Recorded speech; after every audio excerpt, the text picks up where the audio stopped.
Pontinho. Ok. Boa noite a todos novamente. Hoje a gente vai finalizar o capítulo 2 do livro Passes e Radiações, de Edgar Armond, e na sequência a gente já vai adentrar, encerrando o capítulo 3, porque é um capítulo bem pequeno e casa muito com tudo que a gente abordou no capítulo 2. Então, quais são as considerações gerais sobre os chakras ou os centros de forças? E da questão energética que a gente comentou também. Que as forças espirituais e as forças cósmicas, né, que são provenientes tanto do espaço quanto do próprio planeta onde a gente habita, elas penetram os nossos centros de forças que estão situados no nosso perispírito. E daí passa pelos plexos nervosos, né, atingindo todo o nosso sistema nervoso, como a Kênia já tinha abordado no capítulo 1. E assim, essa energia ela transita por todo o nosso organismo. E essas energias que fluem por esses centros de força, elas possuem uma determinada frequência de onda e de cor. Por isso que quando a gente falou de cada chakra, vocês viram que cada chakra tem um número de vértices ou pás, cada chakra tem uma coloração específica, porque cada um deles tem a sua função e estão todos interconectados. E essas energias, elas se movem através de ondas de luz, e não em linha reta, tá? E elas são definidas em energias fisiológicas, né, que são os chakras básico, esplênico e gástrico, né, que é o que nos mantém, vamos dizer aí, em pé, né, com vitalidade no nosso dia a dia, né, para manter esse nosso corpo físico em pleno funcionamento. Nós temos chakras que são um pouco mais sutis, né, que tem relação muito grande com as nossas emoções, que são os chakras cardíaco e laríngeo, e tem os chakras bem sutis, que estão relacionados muito a questões espirituais, que são os chakras frontal e coronário. E esses dois últimos, como o próprio nome já diz, né, relacionado a essa questão espiritual, eles têm uma estreita ligação com as glândulas pineal e pituitária, que nada mais são do que uma ligação com o mundo espiritual superior, né? Tanto que já tem inúmeros autores mostrando a importância dessas glândulas em relação a cristais, né? Que quanto mais cristais, às vezes, alguma dessas glândulas apresenta, maior a mediunidade que a pessoa apresenta e vice-versa. Bem, como a gente está relacionando muito essa questão dos passes, né? A gente começa a compreender que para a gente ter o chakra equilibrado, a gente tem que fazer a nossa parte, né? Então a gente tem que procurar ter uma alimentação sóbria, a gente tem que procurar se abster de substâncias e qualquer outros fatores considerados tóxicos, principalmente no dia que a gente for dar passe, né? Por quê? Porque isso vai ter uma relação muito grande com a energia que vai estar circulando em nós, né? Então a gente tem que estar muito atento, a gente tem que estar muito vigilante, né? No nosso caso, que temos os trabalhos às quartas e domingos, a gente, nesses dias específicos, a gente tem que estar muito cuidadoso nessa questão alimentar também. A gente tem que cuidar muito dos nossos pensamentos, né? Principalmente naqueles dias que são mais atribulados, onde acontecem intercorrências que muitas vezes não esperávamos, que tira a gente um pouco do nosso ponto de equilíbrio. Então, a gente tem que estar muito vigilante, porque a gente não pode deixar isso nos afetar, principalmente as nossas emoções, porque senão, como vocês viram, vai afetar os nossos chakras cardíaco, laríngeo. Aí, como eles estão interconectados, acaba desequilibrando algum outro também. Aí a gente não vai conseguir dar um passe de forma adequada. E por isso que quando tem algum médium que está sentindo-se esquisito, que pode estar ali um pouco obsidiado, às vezes é melhor ele se submeter ao passe e não dar o passe, né? Porque senão ele não vai estar transmitindo uma energia adequada para o paciente que está indo lá no centro. E aqui é só para vocês terem uma ideia, né? À esquerda a gente tem um formato anatômico, morfológico, né, de um chakra equilibrado, né, de um centro de força equilibrado, e à direita vários desenhos mostrando diferentes tipos de perturbação do chakra, né? Então, tem chakra que uma das pétalas vai estar mais hiperfuncionante, às vezes vai ter um outro chakra que um dos vórtices está hipofuncionante, às vezes vai ter chakra que vai estar bloqueado, vai ter chakra que às vezes vai estar todo ele hiperfuncionante, então a energia que vai entrar ali vai ser muito exacerbada. Então, tudo isso que a gente está falando de alimentação, de pensamentos, de emoções, de ações, de tudo, das palavras que saem da nossa boca, isso tudo vai influenciar a morfologia do chakra. E é isso que vai provocar uma energia desequilibrada, seja para mais ou para menos, transitando em algum chakra específico nosso, nos desequilibrando, nos deixando fora do eixo, e isso acaba nos prejudicando. Então, se os medicamentos materiais, como a gente já sabe, eles agem sobre as nossas vísceras, músculos e nervos, como, por exemplo, os antibióticos, os relaxantes musculares, os antidepressivos, as energias fluídicas e magnéticas agem diretamente nos nossos centros de força, né? E uma energia que é vital é a força primária que entra pelo chakra básico, né? Que tem uma capacidade de ativar todos os outros, tamanha é a força dela, que é a energia Kundalini, né? Que vem lá das raízes, das entranhas do nosso planeta, né? E, em alguns indivíduos, os chakras frontal e coronário, muitas vezes, eles se confundem na aparência, visto que as glândulas pituitária e pineal, elas estão muito próximas uma da outra. Mas o que é importante que nós entendamos disso tudo, tá? É que cada centro de força, quando ele está em pleno equilíbrio, em pleno funcionamento, ele aumenta todas as nossas possibilidades, não só físicas, mas espirituais também. Então, isso é muito importante, a gente cuidar dessa questão energética nossa. E aqui é só para a gente destacar mais um pouquinho do que a gente comentou na última aula, né? Que essas energias em forma de ondulações, ao penetrarem nos nossos centros de força, elas vão agir especificamente estimulando aquele centro. Por isso que tem cores diferentes, porque tem ondulações, tem frequências vibracionais específicas para aquele chakra, né? Então, por exemplo, a cor roxa alaranjada, ela é muito própria do chakra básico, né?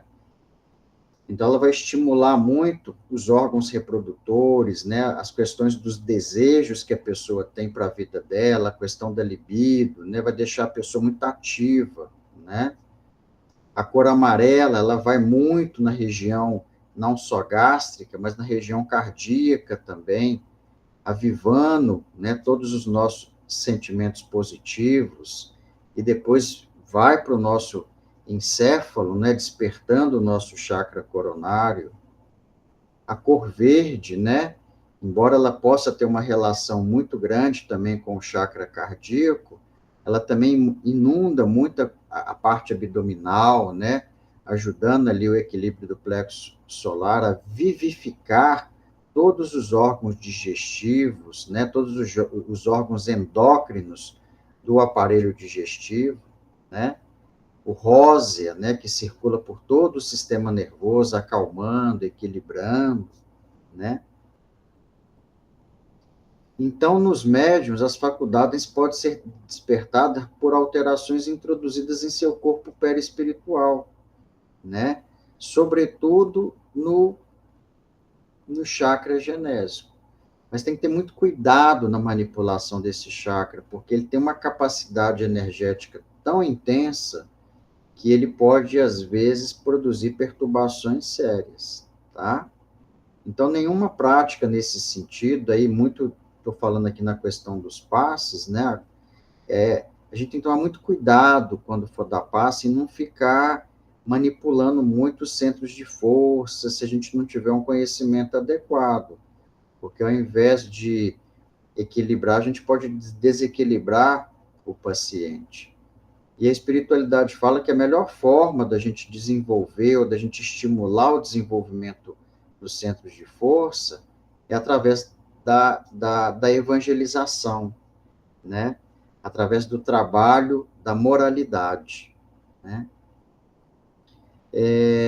Então, a gente tem que lembrar disso, que os nossos centros de força, eles existem, né, que às vezes a gente esquece disso, né, a gente tem que lembrar disso diariamente, e a gente tem que saber trabalhar e equilibrar para a gente poder estar bem, para a gente não ter um distúrbio psíquico, para a gente evitar ser obsediado, né, porque senão as nossas energias podem ou ficar extremamente aceleradas ou gerar um enfraquecimento muito grande, né? Como se a nossa energia vital tivesse ido embora, né? Como se tivesse tirado a tomada, lá, o fio da tomada. Então, como resumo do capítulo 2, o que eu queria deixar como mensagem? Que o nosso corpo humano é um universo em miniatura, é dinâmico, tá? E ele é formado por energia que está condensada em nossas células. Essas células são agrupadas em colônias vibracionais que são diferentes, né? Por isso, qualquer irregularidade e perturbação vai gerar um desequilíbrio no espírito e também no corpo físico, e que é fundamental o esforço pessoal de cada um de nós para a gente trabalhar o nosso padrão moral, para a gente melhorar a nossa condição física, para a gente equilibrar esses campos vibracionais, tanto material quanto espiritual. E quais são as regras para a conservação e pureza do corpo físico, segundo Edgar Armond? Bem, o primeiro passo é melhorar a conduta consigo mesmo, né? E o que é isso? Nada mais, nada menos do que a famosa reforma íntima. Então, a gente tem que procurar todos os dias, principalmente nos dias talvez mais atribulados, da gente estar vigiando as nossas imperfeições, as nossas paixões inferiores, os sentimentos negativos que ainda carregamos, os traços de vícios que também carregamos de outras existências. Para quê? Para a gente aproveitar esse momento que a gente tem de ir corrigindo isso cada vez mais. Porque é muito difícil fazer essa correção da noite para o dia, né? Às vezes um vício que a gente carrega há séculos não vai ser em uma semana que a gente, às vezes, vai conseguir eliminá-lo. Mas se a gente todo dia trabalhar um pouquinho, a gente vai conseguir vencê-lo, mais cedo ou mais tarde. Então, isso é fundamental para a gente ter o nosso chakra mais equilibrado, os nossos centros de força. Um outro aspecto que eles ressaltam é a gente, nos momentos de descanso ou lazer, a gente procurar por distrações construtivas e evitar as negativas, né? Então, por exemplo, ao invés de ver um esporte com violência, ir passear num parque. Aqui embaixo dessa foto tinha uma outra foto de um filme de muita violência. Evitar de assistir um filme, né, com cenas agressivas, né, e ao invés disso assistir um filme que transmita algo positivo, ou então ir para um museu, né, para aprender um pouco mais sobre a cultura. Quando for assistir um show musical, tomar cuidado em qual tipo de música que vai estar tocando, né? Quando for ler livro, procurar livros construtivos, ao invés de livros que talvez não tenham um conteúdo adequado. Por quê? Porque isso influencia energeticamente, não só a nós, mas ao ambiente também. André Luiz fala que não é incomum pessoas, por exemplo, que assistem filmes de extrema violência em seus lares, depois de um tempo, a sala onde estava a TV, ela está energeticamente impregnada daquela energia, daquele plasma violento. Então, olha como que é isso. É uma coisa assim que quem não acredita que isso é possível, né, que é o que a gente chama de plasma, né, de plasma mental, mentossíntese, acha que é mentira. Mas não, o ambiente fica impregnado com aquela carga energética. Então, a gente tem que tomar muito cuidado, né, nos nossos momentos de distração. A higiene, né, do nosso corpo físico, a importância do banho diário, a importância de ter um ar puro, a importância do contato com o sol, a importância do repouso. Repouso é fundamental. Tudo bem que o preconizado é de 8 horas por dia, mas a gente sabe que com o envelhecimento a gente vai dormindo menos. Mas é importante o descanso, tá? Porque isso refaz todas as nossas energias. E a gente tem que fazer a nossa parte, tem que fazer atividade física, tem que alimentar de maneira sóbria, como a gente falou, tem que estar atento às condições climáticas para a gente poder se agasalhar de forma correta e evitar adoecimentos desnecessários. Isso só a gente que pode fazer por nós. Aqui reforçando a alimentação, né, tomar muito cuidado não só com a quantidade, mas também com a qualidade dos alimentos que a gente come. Edgar Armond reforça que sempre que possível a gente deve evitar o consumo de carne, né? Mas sabendo da condição que nos encontramos ainda, né? Então, tomar muito cuidado em se abster de alimentos que são importantes e também evitar os excessos. A mesma questão com as bebidas, né? Nós sabemos que a melhor bebida que tem é a boa água, né?